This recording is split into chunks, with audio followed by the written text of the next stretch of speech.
Hello বন্ধুগণ, কেমন আছো সবাই? আশা করছি খুব ভালো আছো।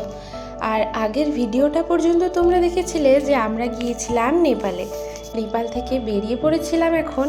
আর এই সময় ঠিক এই মুহূর্ত থেকে আমাদের প্যালপিটেশন শুরু হয়ে গিয়েছিল।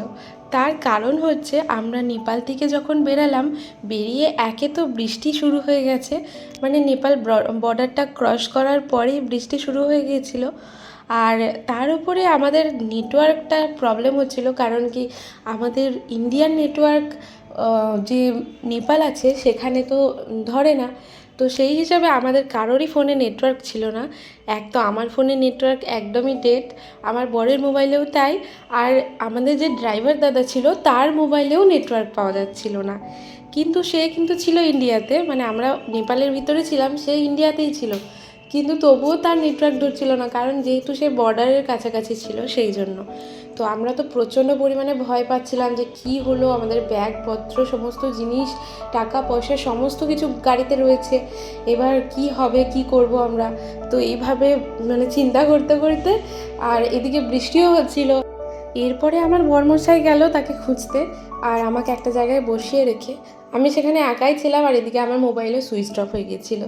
মানে একটা জঘন্য পরিস্থিতির মধ্যে আমরা পড়ে গিয়েছিলাম। ভেবেছিলাম কি হবে কি জানি না। তো আমি ওখানে একাই বসেছিলাম, অন্যদিকে বৃষ্টি হচ্ছিল, যে যার মতো গাড়ি করে চলে যাচ্ছিলো, আমি একাই বসেছিলাম।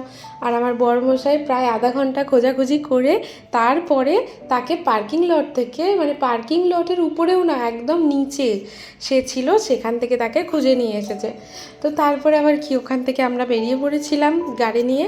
আর বেরিয়ে তারপরে এবার গিয়েছিলাম হচ্ছে গোপালধারা টি গার্ডেনে। আর টি গার্ডেনে চলে আসার পরে আমরা এখানে মানে একটা স্বস্তির নিঃশ্বাস ফেললাম যে যাই হোক একটা জায়গায় স্টে করেছি, মানে এসেছি। আর গাড়িটাও নিয়ে কোনো প্রবলেম হয়নি। আর গাড়ির দাদাটা, মানে ড্রাইভার দাদাটা খুবই ভালো ছিল। আর সে ভেবেছিল হয়তো আমরা নেপালে আরও ঘুরছি, তাই জন্য সেও আমাদেরকে আর ফোন করেনি। তো তারপরে আর কি আমরা এদিকে আবার ঘোরাঘুরি করেও ওখানে আবার অনেক ড্রেসও পাওয়া যাচ্ছিলো, কিন্তু আমরা ড্রেস পরিনি, কারণ হচ্ছে আমাদের তাড়াতাড়ি ফিরতে হবে, এখনও দুটো স্পট রয়েছে আমাদের দেখার জন্য। আর আমাদের আবার ট্রেনও রয়েছে, তাই আমরা তাড়াতাড়ি খেয়ে নিচ্ছিলাম। এত টেস্টি খাবারগুলো ছিল, সমস্ত ভেজ, কিন্তু এত ভালো খেতে, মানে কি বলবো, অথেন্টিক খাবারগুলো এখানেই পাওয়া যায়।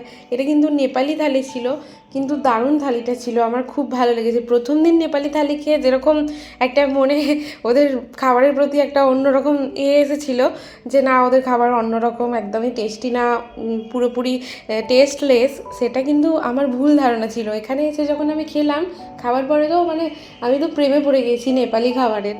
তো যাই হোক, ওখান থেকে আবার বেরিয়ে পড়েছিলাম আমরা পরের ভেনিউতে যাওয়ার জন্য।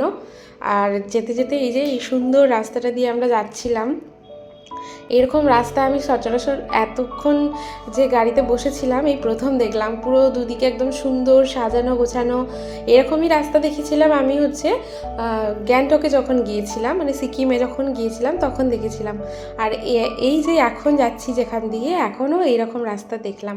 আর এর পরের ভিডিওটা আসছে আরও সুন্দর, আরও আকর্ষণীয়, আর সেখানে আরেকটা নতুন জায়গার সম্পর্কে তোমাদের বলবো, দেখাবো। তো চলো আজকের ভিডিওটা এত পর্যন্তই। আর ভিডিওটা কেমন লাগলো অবশ্যই জানিও, ভালো লাগলে অবশ্যই লাইক কমেন্ট শেয়ার করে দিও। ততক্ষণ সবাই ভালো থেকো, সুস্থ থেকো, টাটা।